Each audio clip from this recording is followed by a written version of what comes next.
Imagine waking up with no alarm, no job to rush to, and no phone buzzing in your hand. The sun rises, and a whole day stretches out in front of you. So, what did ancient humans actually do all day 30,000 years ago? The answer might surprise you, because in many ways, they may have worked far less than we do today. For a long time, we pictured cave people living brutal, exhausting lives, constantly struggling just to survive. But when anthropologists went and lived with modern hunter gatherer groups, like the Hadza in Tanzania, they found something shocking.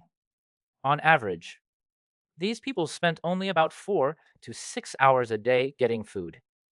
The rest of the day was rest, talk, and play.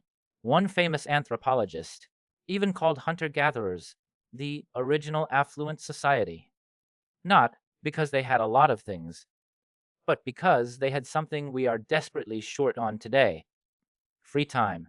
So let us walk through their day. It begins at dawn. There are no clocks, so the sun is the schedule. People wake slowly as the light grows, stir the fire back to life, and eat some leftover food from the day before. Then the work of the day begins, and it splits into two great tasks: hunting and gathering. Here is a myth worth breaking. We imagine mighty hunters bringing home meat every day, but in reality, hunting was hard, slow, and often failed. A hunter could walk for hours and come back with nothing. Meat was a rare and exciting prize. The real foundation of the diet was gathering, collecting plants, roots, nuts, berries, honey, eggs, and small animals. This work, often done by women, was steady and reliable, and it may have provided the majority of the calories that kept everyone alive. Gathering, not hunting, was the quiet engine of survival. And when a hunter did succeed, something beautiful happened. The meat was not kept by one person, it was shared across the entire group. This sharing was a kind of social insurance. Today, I share my luck with you, and tomorrow, when I fail, you share yours with me. It bound people together and kept everyone fed. By midday, when the heat rose, the pace slowed. People returned to camp to rest in the shade. They napped, they talked, and they worked on their tools, chipping stone blades, carving wood, repairing weapons, and making clothing. Much of the day was quiet, skilled craftwork. And what about the children? There was no school, no lessons, no homework, no schedules. Children learned by watching, imitating, and above all, playing. They roamed in mixed age groups, inventing games, exploring, and slowly absorbing the skills of adult life. Their classroom was the whole world around them. In fact, play and talk filled a huge part of everyone's day.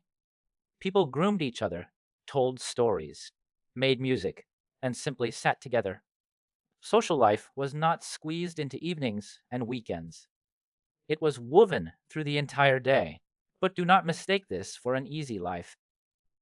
Their bodies worked constantly. They walked enormous distances, often 9 to 15 kilometers a day, across rough land, carrying children, water, and food. There were no chairs, no machines, no shortcuts.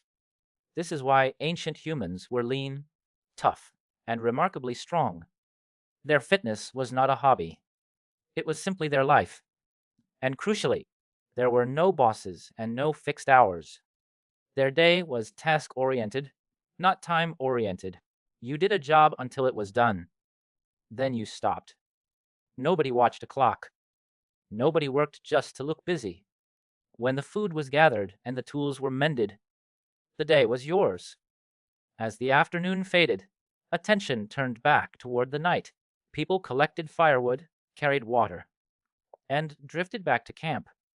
Families gathered, the fire was built up, and the long social evening around the flames began. So step back and look at the whole picture. Their days were physically hard, yes, but they were not busy in the anxious, rushed way ours are. They had no email, no deadlines, no endless to-do lists. They had long stretches of rest, deep social connection, and time to simply exist. The 9 to 5 workday, the constant hurry, the feeling that there is never enough time, these are modern inventions. For most of human history, a day was something you moved through with the sun, not something you raced against the clock. So the next time you feel buried under a never ending schedule, remember this: for tens of thousands of years, being human meant working a little, resting a lot, and spending your days surrounded by the people you loved.